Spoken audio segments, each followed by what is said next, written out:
오늘 말씀은 아람 왕의 군대 장관 나아만이 나병을 고쳤다 하는 사건입니다. 이방인인 나아만이 이스라엘에 와서 이 나병을 고침받는 이 사건이 우리 성경에 왜 기록되어 있을까? 이 성경의 오늘 사건을 통해서 하나님 우리에게 무엇을 가르치려 하시는가 하는 점들을 우리가 지금 생각해 보겠습니다. 우선 우리 나아만이라는 사람이 어떤 사람인가 하는 것은 오늘 1절과 2절에 소개가 되어 있습니다. 여기 보니까 첫 번째로 그는 아람의 군대 장관이다 이렇게 말하죠. 아람이란 말보다는 수리아란 말로 더 알려져 있는 나라입니다. 주로 이스라엘 북쪽에 있는 나라로서 목축을 많이 하는 나라입니다.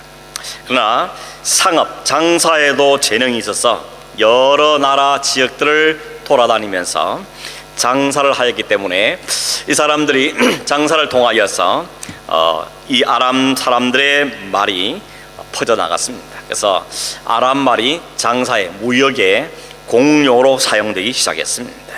신약 시대도 팔레스타인 지역에 이 아람어가 공용어로 사용됐죠. 성경의 일부는 아람어로 기록되어 있습니다.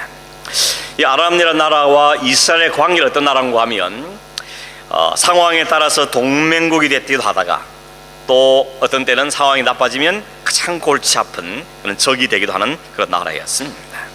당시 아람이 굉장히 크고 강력한 나라였습니다. 그 아람 나라의 군대 장관이었다 이렇게 말하고 있죠. 그 말은 이 사람이 상당한 실력자라는 걸 말해주는 것입니다. 그 사람은 그 나라의 군 모든 걸 책임지고 있는 사람으로서 상당한 실력을 갖추고 그 사람이 말하는 거면 다 통하는 그런 사람이었다는 것을 이야기해주고 있습니다. 두 번째는 나아만은 어떤 사람인가 하면 오늘 성경에 보니까 그의 주인 앞에서 크고 존귀한 자였다 이렇게 말합니다. 여기 주인은 왕을 말하는 거겠죠. 그 왕 앞에서 크고 존귀한 자다. 쉽게 말하면 왕의 사랑을 독차지하는 왕의 오른팔과 같은 사람이었다 이렇게 말하고 있는 것입니다. 왜 그렇게 왕의 오른팔이 되느냐 그 이유를 바로 이어서 말하죠. 그 이유는 이렇게 말합니다. 여호와께서 전에 그에게 아람을 구원하게 하셨기 때문이다 이렇게 말하고 있습니다. 과거에 언제인지는 정확히 모르겠지만 아람이 나라적으로 굉장히 어려움에 쳤을 때 국가를 위기와 전쟁으로부터 구원한, 우리식으로 말하면 구국공신이죠. 나라를 건진, 나라를 구원해낸 사람으로서 왕에게 총애를 받는 사람이 되었다는 것입니다. 근데 재밌는 것은 여기 보니까 그가 자기 실력과 자기 힘으로 나라를 구원한 게 아니고 여호와께서 전에 그로 하여금 아람을 구원하게 하셨다고 말하고 있습니다. 이 말은 뭘 보여줍니까? 나아만은 이방 사람입니다. 아람 나라 사람입니다. 하나님 모르는 사람입니다. 그럼에도 불구하고 성경은 분명하게 하나님께서 그로 하여금 자신의 나라를 구원하게 하셨다고 말씀하고 있는 것입니다. 보기 드문 표현이죠. 하나님께서 하나님의 선택한 백성 이스라엘을 위해서 일하시고 그 백성을 구원하셨다는 것은 이해가 되는 일이지만 하나님도 모르는 아람 나라의 군대 장관을 사용하셨다는 것은 성경에 그렇게 흔하지 않은, 자주 볼 수 없는 표현인 것입니다. 여기 우리 뭘 보여줍니까? 하나님은 이스라엘 나라만의 하나님이 아니고 온 이스라엘을 다스리는, 온 나라를 다스리는, 온 우주를 다스리는 하나님이라는 사실을 우리에게 보여주는 것입니다. 이스라엘 백성들은 오해하고 있었죠. 하나님은 우리만의 하나님이라는 생각이 있어요. 이 당시에는 다 나라별로 신이 있습니다. 국가신이라 그러죠. 나라의 신들이 있는데 이스라엘 나라의 신은 하나님, 애굽의 신은 다른 신 이렇게 말한 것처럼 나라의 신으로 인상하기 때문에 하나님께서 이스라엘 하나님이 아람 나라의 군대 장관을 사용했다는 것은 그렇게 쉽게 받아들일 수 없는 부분인 것입니다. 그러나 하나님 우리 통해서 분명히 말씀하십니다. 하나님은 이스라엘만의 하나님이 아니라는 것입니다. 온 우주를 다스리고 온 우주를 통치하시는 하나님이라는 사실을 우리에게 보여주는 것입니다. 그런 의미에서 하나님께서는 온 우주를 통치하시고 전쟁도 하나님께 속한 것이죠. 하나님은 아람을 구원하는데 나아만을 사용하셨다는 것입니다. 그것은 뭔가 의미가 있는 표현인 것이죠. 더 놀라운 흥미로운 사실이 있는데 뭔가 하면 1절을 끝내면서 성경은 우리에게 무슨 이야기를 하는가 하면 나만이 어떤 사람인가를 쭉 이야기한 다음에 마지막에 이렇게 말합니다. 그는 큰 용사이나 나병 환자더라, 이렇게 말합니다. 큰 용사란 말과 나병 환자란 말은 서로 어울리지 않는 표현인 것입니다. 그 사람 큰 용사인데 나병 환자다, 이 두 말은 어울리지 않습니다. 왜냐하면 큰 용사란 말 속에는 강하고 파워가 있고 뭐든지 해낼 수 있는 그런 이미지지만, 나병 환자는 지극히 약하고 쓸모없고 보잘것없는 그런 이미지를 갖고 있기 때문에 이 두 이미지가 한 사람 속에 있다는 것은 그렇게 어울리지 않는 표현인 것입니다. 여러분, 큰 용사니까 나병점이야 별 상관이 없다, 이렇게 보겠습니까? 아니면 큰 용사지만 나병 때문에 그 큰 용사란 이미지가 상쇄돼, 그 별로 가치가 없게 되는 것이다. 어느 게 더 될 것 같습니까? 일반적으로 여러분, 아무리 그 사람이 강하고 능력 있고 위대한 사람이라도 그 사람이 이런 치명적인 병에 걸리면 힘을 다 잃어버리죠. 낙심하게 됩니다. 절망하게 됩니다. 그리고 어떤 사람은 심지어 자기 인생을 저주하는 사람도 있습니다. 더군다나 이 당시의 나병에 대해서는 굉장히 엄격하게 다루었습니다. 여러분, 벤허라는 영화 보셨죠? 그 벤허 영화 보면 한 모자가 나병에 걸린 모녀가 나옵니다. 이 사람들은 성 안에 살 수 없기 때문에 성 밖에서 따로 살아야 됩니다. 성 밖에 살지만 먹을 것이 없으니까 먹을 것을 얻기 위해서는 또 성 안으로 들어와야 합니다. 그러면 아이들이 나병 환자를 보면 돌을 막 집어 던지고 조롱을 하고 쫓아냅니다. 돌을 맞으면서도 먹고 살아야 되기 때문에 성 안으로 들어온 사람들이죠. 그래서 이 나병에 걸린 사람들은 스스로 우리가 하나님께 저주받았다, 우리는 하나님의 저주받은 사람이라고 인식했던 것이 이 당시의 나병이었습니다. 그런데 여러분, 이 나아만은 여전히 나병 환자임에도 불구하고 아람 나라의 군대 장관을 말합니다. 아마 두 가지 이유 중에 하나인 것 같습니다. 하나는 그 아람 나라가 나병에 대해서 많이 좀 쉽게 말해서는 그게 큰 문제가 아닐 수 있겠고, 아니면 그 나병을 감추고 살았을 가능성이 있습니다. 아마 후자 쪽이 더 강한 것 같습니다. 나병이 있다는 사실을 감추어두고 그는 여전히 군대 장관으로서 일을 했다는 것입니다. 언제 나병에 걸렸는지 알 수는 없지만 사실은 그에게는 치명적인 약점이 아닐 수 없는 것입니다. 큰 용사고 용감하고 왕의 오른팔이고 모든 권세를 가진 같은 사람이었지만 그에게 치명적인 핸디캡, 약점이 있었는데 그게 바로 그는 나병 환자였다는 것입니다. 왜 여러분 오늘 성경에 이 나병 환자 나만이 등장하지 않습니까? 하나님은 오늘 이 성경의 나만을 통하여서 인간이 어떤 존재인지를 드러내고 있는 것입니다. 인간이 세상에서 많은 부와 명예와 지식을 가지고 큰 소리를 치며 자신만만하게 살고 있지만, 그러나 하나님 앞에서 그들은 죄인이라는 것입니다. 아무리 아름다운 옷을 입고 향수를 뿌리고 그런다 할지라도 나병 환자에게는 아무 소용이 없는 것입니다. 그 실체는 나병 환자인 것입니다. 여러분, 이 나병과 죄가 비슷하죠.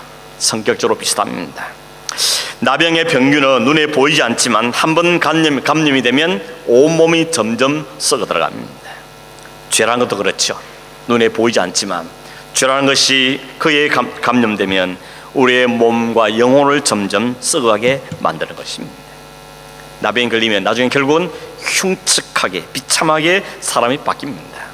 죄도 우리를 흉측하게 어글리하게 추하게 우리 인생을 바꿔가는 것입니다. 나병에 걸리면 감각이 둔해집니다. 제가 대학 시절에 한국의 소록도라는 곳에 나병 환자인 곳에 간 적이 있습니다. 우리 청년들, 대학생들 데리고 같이 수련을 간 적이 있는데 거기 있는 나병 환자를 보았는데 진짜 코가 다 문드러져 있고 눈썹이 다 없고 손가락 마디마디 다 잘려 있습니다. 밥 먹을 때도 손가락을 쓸 수가 없으니까 손목에다가 줄을 맨 다음에 거기다 숟가락을 끼워서 밥을 떠먹는 그런 걸 본 적이 있습니다. 감각이 없는 거죠. 손가락이 문드러져도 감각이 없는 것입니다. 죄가 그렇습니다. 하나님에 대해서, 죄에 대해서, 죄는 우리의 영적인 진리에 대해서 영적인 감각을 마비시키고 맙니다. 결국 그 나병이 사람을 죽이는 것처럼 죄도 우리를 죽입니다. 영적으로 죽이고 육조로 죽이는 것이죠. 여러분, 그렇기 때문에 나만의 이 약점은 치명적인 것입니다. 그가 아무리 용맹한 장군이라도, 군대 장관이라도, 왕의 오른발 같은 사람이라 할지라도 그에게 있는 그 치명적인 약점 나병 때문에 그는 사실 죽을 마음을 갖고 있는 것입니다. 인생의 소망이 없는 것이죠. 가지고 누리는 모든 것이 다 아무 소용이 없는 그 한 가지 때문에 그 가진 모든 게 다 덮여줄 수밖에 없는 상황이 있는 것이 이 지금 나만의 상황인 것입니다. 근데 여러분, 오늘 성경은 이 열왕기 5장 전체를 보면 나만의 인생이 그것으로 끝난 게 아니었습니다. 그에게 놀랍고도 희망의 소식이 들려왔습니다. 그것은 저가 그 병에서 나을 수 있다는 소식이었습니다. 여러분, 그것보다 더 기쁜 소식이 어디 있겠습니까? 3절에 보면 나만의 집에 이스라엘에서 잡혀온 여종 하나가 있는데 그 여종이 하는 말이 그렇습니다. 우리 주인이 만약에 사마리아에 계셨더라면 그 사마리아에 있는 선지자가 그 병을 고쳤을 텐데 하는 이야기를 하는 걸 우연히 들은 것입니다. 여러분, 그 말이 그냥 흘러간 이야기겠지만 이 나아만은 얼마나 반갑고 복된 소식이겠습니까? 그 소식을 듣자마자 그는 왕에게 곧바로 이야기합니다. 우리 여종 말이 이러이러합니다 라고 알았더니 왕이 그러면 당장 가서 병을 고쳐오라고 왕의 편지를, 손수 편지를 쓴 다음에 그를 보내었던 것입니다.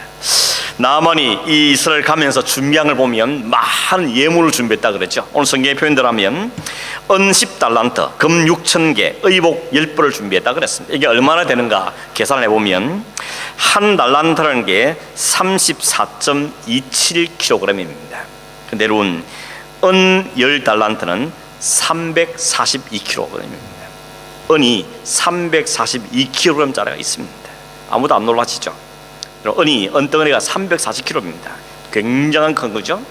이번에 금은 6,000개라 그랬으면 이 6,000개는 2달란트에 해당되는 것인데 68kg인 것입니다. 은 342kg과 금 68kg, 그리고 의복 10벌을 가지고 갔다는 것입니다. 이거 보면 나만이 얼마나 부와 건세가 있었던 걸 보여주기도 하고 또 한편으로 얼마나 나만의 마음이 갈급했는지 아는 것이죠. 얼마나 돈을 들더라도 병만 나으면 되겠다는 그런 갈급한 마음이 여기에 엿볼 수 있는 것이죠. 거기다가 왕의 손수편 편지까지 가져갔으니 이 나만이 얼마나 큰 기대에 찼겠습니까? 얼마나 의기양양하게 폼을 잡으면서 군사들 막 거느리고 아주 폼을 잡고 이스라엘로 간 것입니다. 근데 여러분, 분명히 그 게지바이가 한 이야기는 우리 주인이 사마리아에 계신 선지자 앞에 서면 좋았을 텐데 라고 말했는데 이 사람은 선지자한테 안 가죠. 어디로 갑니까? 이스라엘 왕에로 갔습니다. 왜 왕으로 갔겠습니까? 왕한테 가서 편지를 보여주면 왕이 알아서 다 처리해 주겠지 그런 마음도 있었겠지만 또 한편은 왕의 자신의 권세를 드러낼 마음도 있었겠죠. 사실은 그런데 성경이 정말 나만의 이스라엘 왕의 감으로 한 가지 중요한 사실이 드러났습니다. 그게 뭔가 하면 이스라엘 왕이 얼마나 믿음이 없는가 하는 게 드러난 것입니다. 오늘 성경에 보니까 나만이 이스라엘 왕의 감으로 이스라엘 왕에게 믿음이 없다는 사실이 다 폭로되고 말았습니다. 오늘 7절에 보니까 왕이 그 편지를 받고는 어떻게 했다 그랬습니까?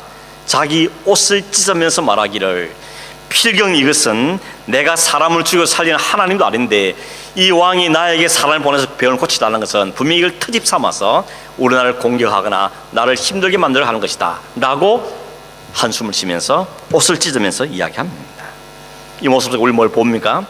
이 이스라엘 왕에게는 하나님이 없는 겁니다. 하나님이 없으니 이 편지를 받자마자 두려움에 사로잡히고 낙심하고 낙담한 것입니다. 저 아람 나라가 우리를 공격하려고 트집도 않는구나 라고 밖에 생각이 안 든 것입니다. 하나님이 계시다는 것, 온 천하 만물을 다스리는, 생명을 살리기도 죽이기도 하시는 하나님이 그에게 있다는 사실을 알지 못했고 하나님의 사람이 그 나라에 있다는 사실도 그런 생각에 내지를 못했던 것입니다. 그 소식을 들었던 엘리사가 왕에게 이야기하죠. 왕이여, 너무 걱정하지 마시고 그 사람 나에게 보내십시오 라고 이야기했습니다. 그래서 나아만은 다시 방향을 돌려서 엘리사의 집으로 갔던 것입니다. 근데 여러분, 그 엘리사의 집에 가서 이 나아만은 굉장한 수치감과 모멸감을 느끼게 했습니다. 왜냐하면 엘리사가 문 밖에 나와보지도 않고 종을 보내어서 하는 말이 가서 요단강에 7번 몸을 씻으십시오. 그러면 당신 몸이 회복될 겁니다. 나을 겁니다. 하는 말만 한마디 딱 하고는 문 닫고 들어가 버린 것입니다. 나만이 불같은 화를 냈습니다. 왜 화를 냈다 그럽니까? 11절에 말하죠.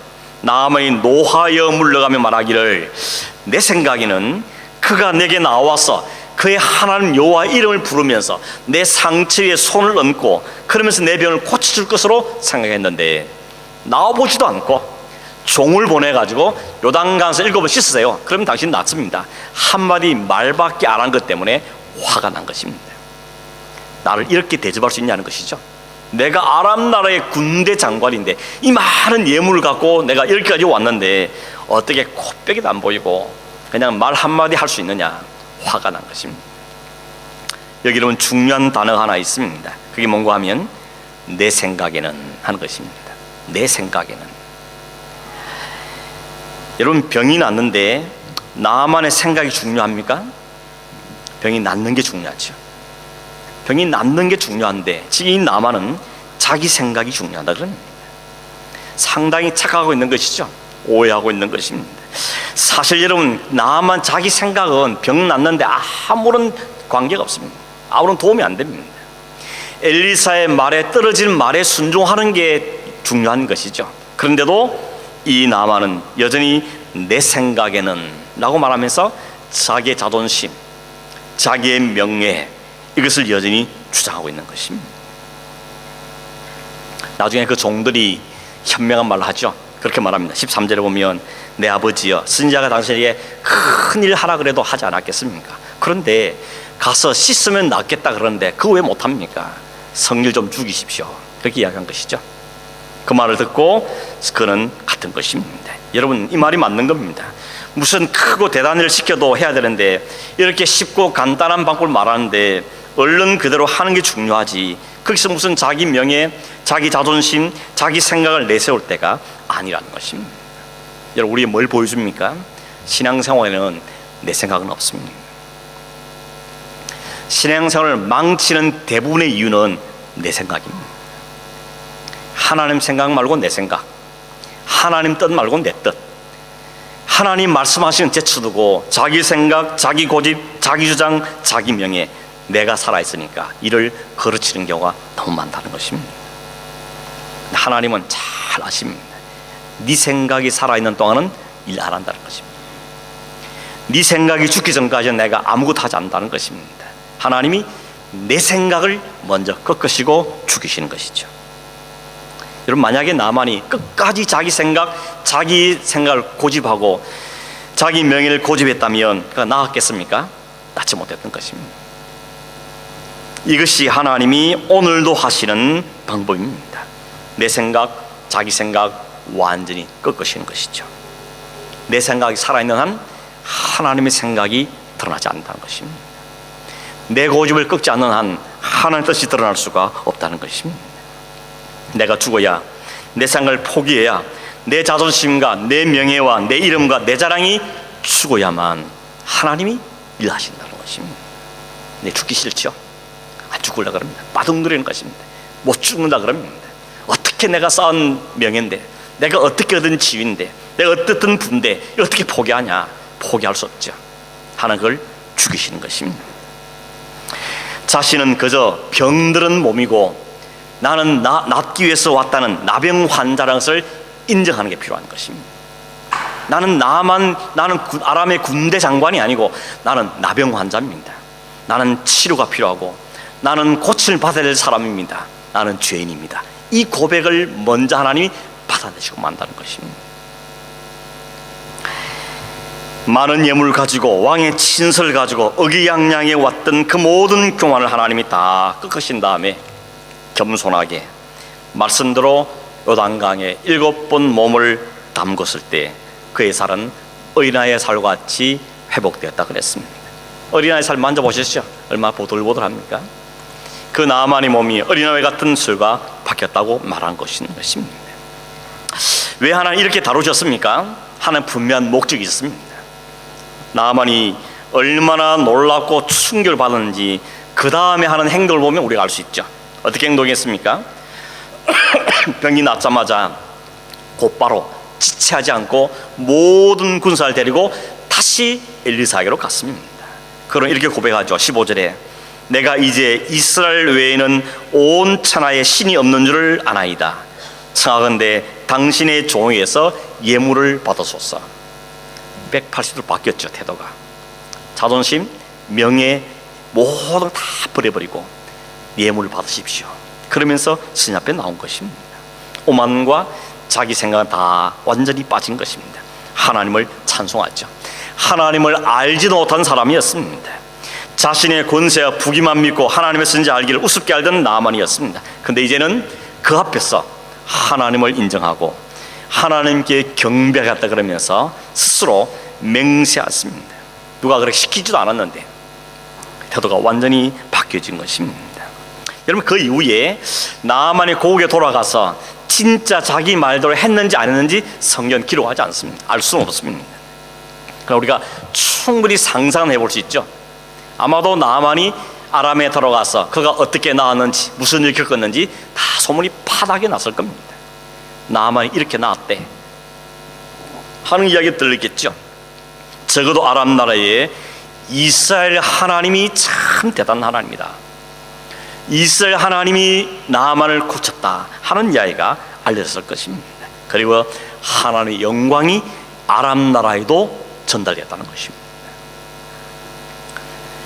하나님의 목적은 거기 있었던 것이죠. 하나님은 모든 사람의 입술과 모든 사람을 통해서 영광 받으시길 원하시는 것입니다. 하나는 나만 한 사람이 병이 낫고 안 낫고의 관심보다는 그를 통하여서 하나님 이름이 온 열방 가운데 드러나는 것, 그게 하나님의 목적이었던 것입니다. 정말 중요한 사실은 그 나아만에게 참으로 복되고 기쁜 소식을 전해준 사람이 누구였나 하는 것이죠. 그게 누구였습니까? 엘리사에 가면 저가 우리 주인이 나음을 받을 텐데 라고 말했던 말, 그 말은 이스라엘에서 잡혀온 이름도 알 수 없는 한 어린 소녀였습니다. 여러분, 고대 사회에서는 떼를 지어 다니면서 힘약한 부족을 치고 그 사람의 모든 보물을 다 뺏어가고 사람을 끌고 가서 노예로 부려먹습니다. 그 노예는 이제 주인의 재산이 됩니다. 죽여도 할 말이 없습니다. 그런 게 노예입니다. 그런데 그 어린 노예 소녀가 큰 용사요, 크고 존귀한 자였던 나만의 병을 구해낸 것입니다. 그를 살려낸 것이죠. 아무도 그 사람에게 주기를 기르지 않았고 아무도 관심도 없고 아무도 이름도 알 수 없는 그런 한 어린 소녀였지만 중요한 것은 그 소녀에게 나만을 고칠 수 있는 방법을 가지고 있다는 것입니다. 그 방법을 알고 있다는 것이죠. 그 어린 소녀에게 놀라운 비밀이 있었던 겁니다. 온 나라를 들썩거릴 만한 비밀, 그가 어린 소녀가 갖고 있는 비밀이었습니다. 하나님이 왜 이렇게 어린 아이를 사용했을까요? 우리는 오늘 본문에 드러난 이 어린 소녀에 대해서는 알 수가 없습니다. 이름도 모릅니다. 어디서 태어난지 모르고 부모도 누군지 모르고 이름도 몰라요, 성도 몰라요, 아무것도 모릅니다. 얼굴도 모릅니다. 그 이후에 이 소녀가 어떻게 되는지도 모릅니다. 아무것도 아는 게 없습니다. 딱 아는 게 하나 있습니다. 그 소녀가 했던 일과 그 소녀가 전했던 말만 알 수 있습니다. 그녀의 한마디 말로 나만이 고침을 받았습니다. 병만 고침받은 게 아닙니다. 그 입술에서 하나님을 인정하고 하나님을 섬기겠다는 고백이 터져 나오게 만들었고, 그녀의 해준 말 때문에 이스라엘만이 아니라 온 아람 나라에 하나님이 정거되게 하는 결과를 낳았습니다.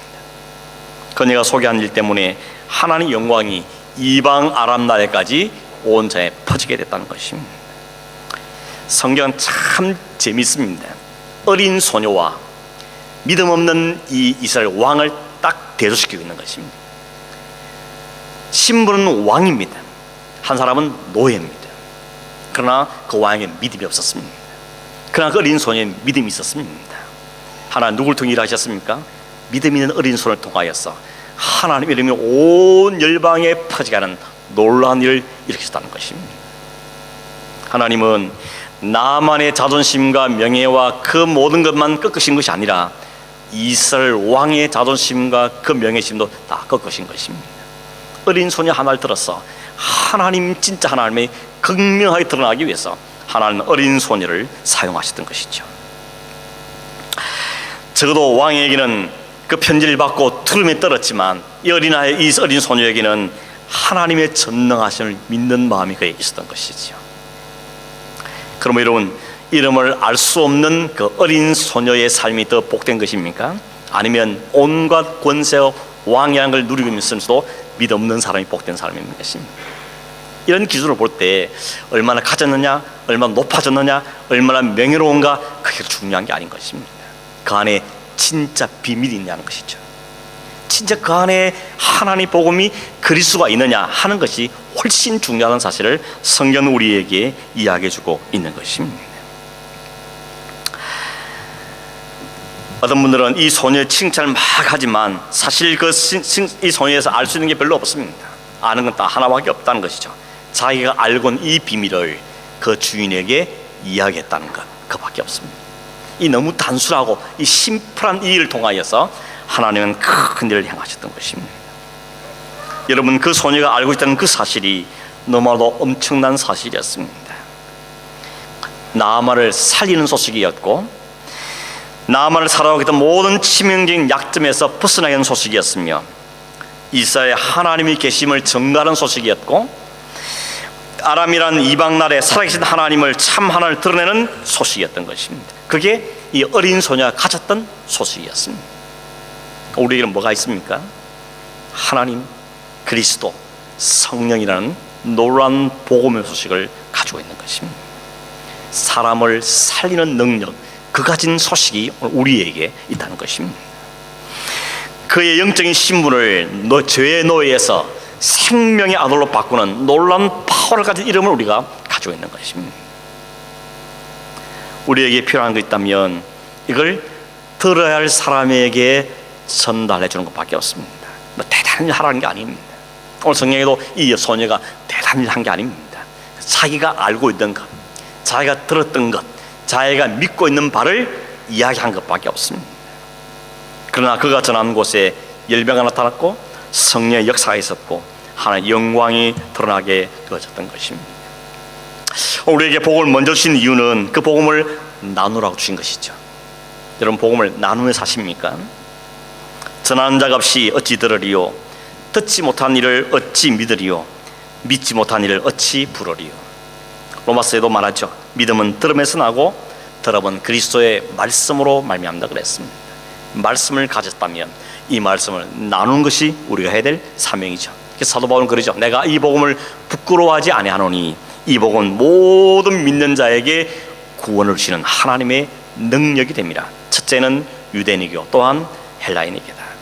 하나님 복음은 전달되는 곳에서 노란 열매를 맺는다는 것을 우리에게 이야기해주고 있는 것입니다. 말씀을 맺습니다. 여러분, 오늘 이 본문을 통해 이 사건을 통해서 하나님 우리가 뭘 말하고 싶은 게 있습니까?